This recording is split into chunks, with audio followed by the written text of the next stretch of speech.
Everybody, Nick here, and today I got a review for you of a little tiny flashlight by Zebralight for illuminating zebras. And that's this little guy, the SC52 L2.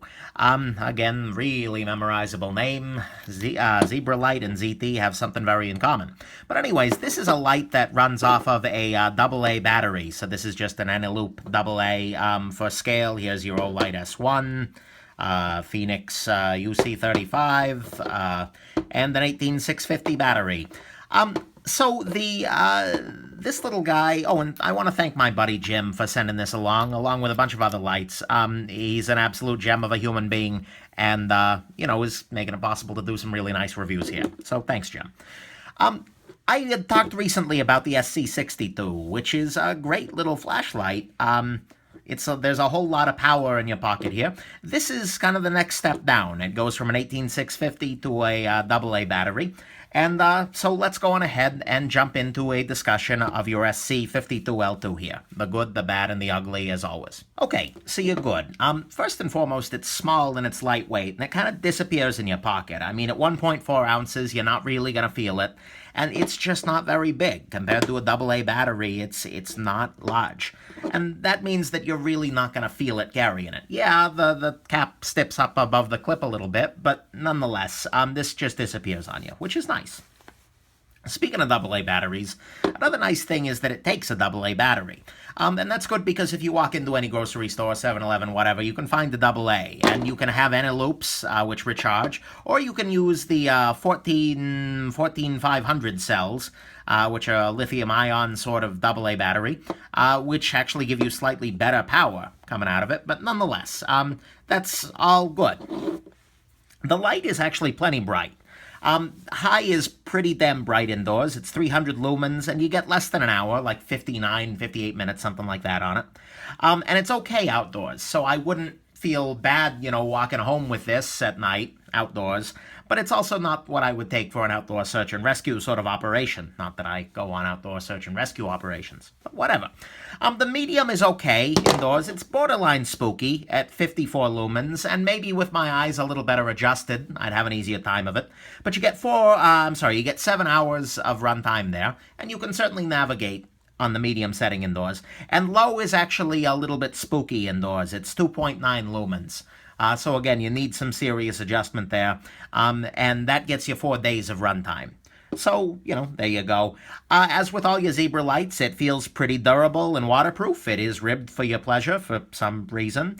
And it is very easy to find the switch. So you pull this out of your pocket, and just a squeeze in your hand tells you where this protuberance is, and thus what orientation it needs to be in to hit the button, that is. So that's good.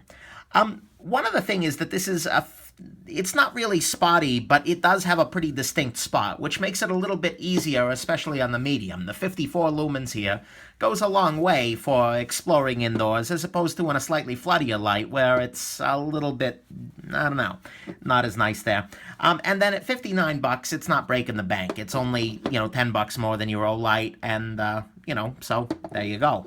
Something to keep in mind. So you're good is it's lightweight, it disappears in the pocket, it takes an easy-to-find battery, it's plenty bright enough for most EDC sorts of tasks, and, it's got a lot of other nice features we've come to expect from Zebralight.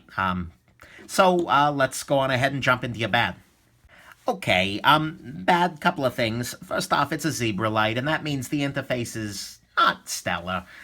You can get everywhere you need, but it needs a little memorization, and it's not terribly intuitive, and it's very easy to just turn on high and completely blow your night vision out the water when you really wanted something moonlighty.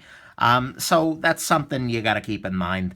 The clip is not reversible, which means you can't do the do-it-yourself head-mounted light thing by clipping it to the brim of your hat. Again, not super necessary. And the battery life is a little bit on the iffy side. It's less than an hour, just slightly less, on the only really good outdoor setting. The high setting is really the only setting I'd feel good about using outside, to walk home. And you only get an hour there. And that's not great. But for an EDC kind of light, when you don't expect to need a light, okay, that works. The ugly is the same as all your Zebra lights, unfortunately, which is that the light that it outputs is pretty ugly. I don't like the color rendering. It's just I don't know, it doesn't do it for me in the least compared to some other options. And the rest of the light is pretty ugly too. I'm really not a big fan of their design, industrial design mystique. Go figure. But anyways, so there's your ugly, the light is ugly, and so is the rest of the damn thing. Let's jump into your final conclusion. Final conclusion is that this is not a bad choice for EDC. It's really great for if you briefly need a sort of light. If you're a person that, for the most part, sticks to the light, but every so often you need to go under a desk, or, the light goes out in the supply closet, or, you need to walk back to your car after sunset, whatever. This is a fine choice for that. And it carries nicely enough that you can forget about it. But it's a poor choice if you know you're going to need light. If you work the night shift as a security guard, this is not your flashlight at all. You're going to want something with better battery life and, frankly, just a little bit more light. In that case, I'd look into your SC52 or something like that. Honestly, as far as AAA lights go, I really do prefer this guy. This is the EagTac D25A in titanium. It's got much better light quality. It's got a much nicer interface, and it's a little bit brighter, especially with your 14500 battery here. The only disadvantages being that it is a little bit on the bigger side, although it's thinner, which is often nice for EDC, and it's a little bit pricier, looking at 75 versus 59 here. So, I guess that's my recommendation. I'm not going to go ahead and call this a gem because I'm not a fan of the interface or the light it puts out. And if you're looking at this, also consider your EagTac here, which is much more compelling to me. But this is not a bad choice. And if you're loving it for some reason, you really need that pleasurable ribbon, then, by all means, go to town. I hope this has been helpful. This is my review of the Zebralight SC52 L2. Oh, my God. And, I hope this has lit up your life and that you have a great rest of your day.